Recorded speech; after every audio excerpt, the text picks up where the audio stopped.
layang-layang capung, kupu-kupu sampai naga. Selamat datang di Museum Layang-Layang di Pondok Labu, Jakarta Selatan.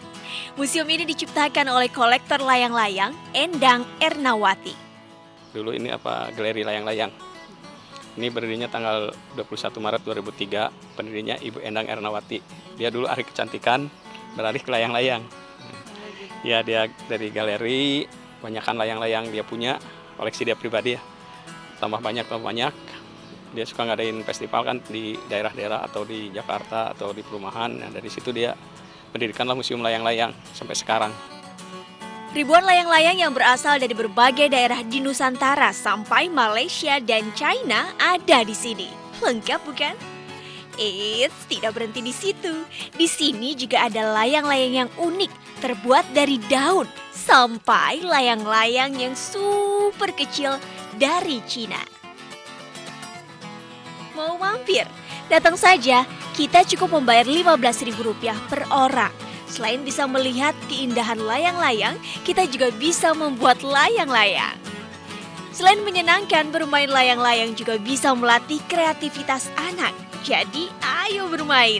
Dari Jakarta, Feni Anggreni dan Sugianto, MNC Media memberitakan.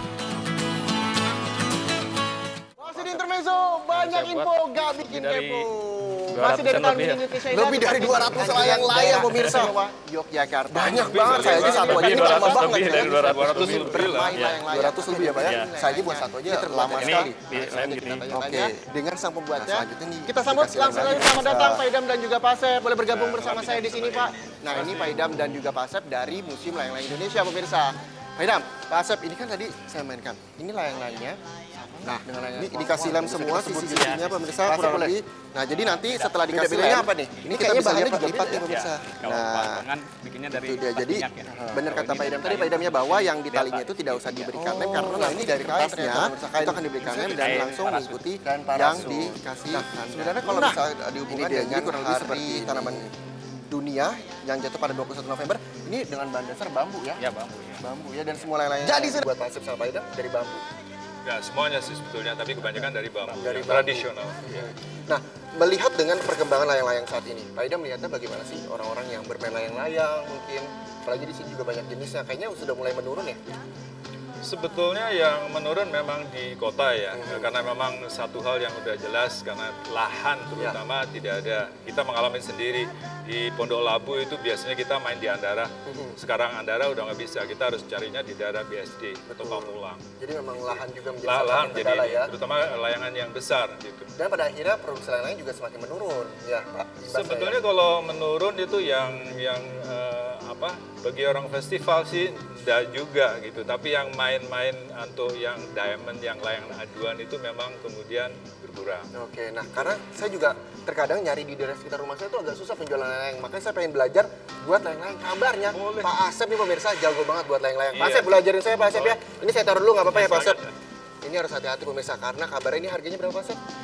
Itu cuma 60.000. 60.000, lumayan juga yang biasa kita beli Rp2.000, ini Rp60.000. Saya langsung diajarin aja Pak Asep, ini kita buat layang-layang dari kertas ini kertas dos lah.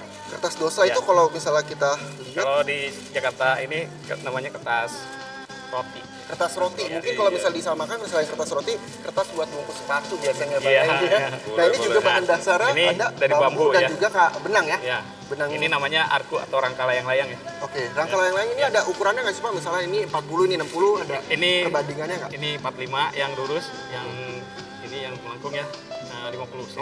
Oke. Ya. Nah, selanjutnya apa nih Pak? Ya. Nah, di sini juga udah ada lem, sudah ada gunting ya, pemirsa. kita Kayaknya mungkin coba biar kelihatan. Oke. nah itu aja Pak. Boleh turunin? Ditaruh sini dulu kita. Nah, Samping aja di samping. boleh ya. Aja, iya. Ini ini saya pegang, yang Oke. ini kasih lem dari atas ini sampai ke bawah. Oke, saya Ini bantu juga ya, sama, Pak. Ya. Nah, Pak. Oke. Nah, Nah, Pak ini kan kita buat dari kertas roti begitu ya Pak ya. Kertas roti. Kalau kertas roti kan kadang lebih mudah untuk robek begitu. Kalau misalnya kena hujan atau air pun lebih mudah rusak Iya, begitu. kalau Kalau ini misalnya nggak kuat, ya. dari polister itu perawatannya dan itu kan otomatis jauh lebih awet ya Pak ya. Iya, kalau Gimana dari- perawatannya Pak? polister, Pak? Kalau polister kalau kotor kita bisa dicuci. Oh, ini kayak model kupu-kupu. Iya, bisa. Kayak model yang punya saya tadi dia. Ya, bisa. Oke. Biasanya kalau mahal ya biasanya bisa dirawat. Iya. Oke. Nah, kalau misalnya Pak Asep kan katanya berkutat di lapangan sudah kurang lebih 30 tahun ya Pak Asep ya. Sudah berapa banyak layangan yang sudah dibuat sama Pak Asep? Yang saya buat lebih dari 200-an lebih ya. Lebih dari 200 layang-layang pemirsa. Banyak Lebih banget, kali, saya aja Pak. satu aja Lebih ini lama 200 banget lebih ya. dari 200 lebih lah. Iya. 200 lebih ya Pak ya? Iya. Saya aja buat satu aja lama Ini sekali. di lem gini. Oke. Nah, selanjutnya nih dikasih lem lagi pemirsa.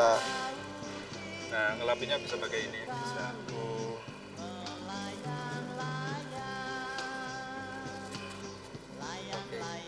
Nah, ini dikasih lem semua sisi-sisinya pemirsa kurang lebih. Nah, jadi nanti setelah dikasih lem, ini kita bisa lipat nih pemirsa.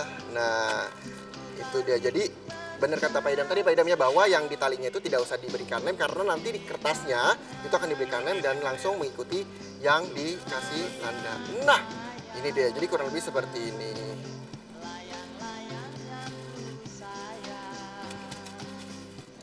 Nah, ini udah jadi nih Pak layang-layang saya.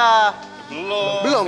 Emang masih ada lagi prosesnya? Ya, belum layang-layang. Oh iya, tali kama ya. Iya, Benar-benar. Baru layar, ini baru layar. Oh, baru layar. Jadi tali kama nih proses pembuatannya ada tipsnya nggak? Kadang saya pernah Pak waktu masih kecil begitu, bisa tali kama tuh harus diukur kanan kirinya juga.